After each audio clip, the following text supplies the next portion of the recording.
You know how sometimes you think you have a good picture and it's just not working out for some reason? Like all the elements are there, but you just can't quite make the final image look like how you want it to look? That's what I got here. This is a flower near Theta Pond on the OSU campus. And what I was really going for was a mix of subject and background. In the way background on the right-hand side, you can see that blob of white. That's actually one of the fountains in Theta Pond. And I thought, well, I can make an image where I have the flower on one side and the fountain on the other, and it'll look kind of cool. And it actually, I don't know, it didn't quite come together. I don't know exactly what it is. Maybe it's the overall framing of the photo or of the flower. You've got a little too much space on top. That leaf is kind of cut off in the middle of it on the bottom. I don't know if the colors are quite right.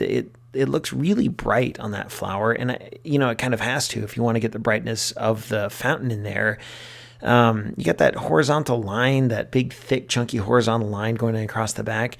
So in one sense, I don't know, it's kind of an interesting image. In another sense, it's just not the photo that I had hoped to take. And I'm not really sure what to do about it. Is this a composition I want to revisit? Maybe. I don't know.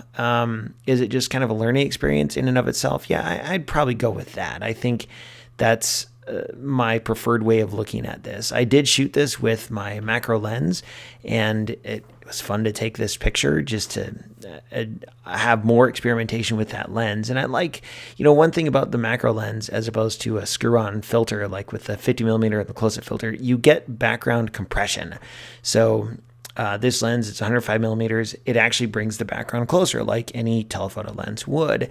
Whereas if you just put a filter on, it doesn't really affect that level of background compression.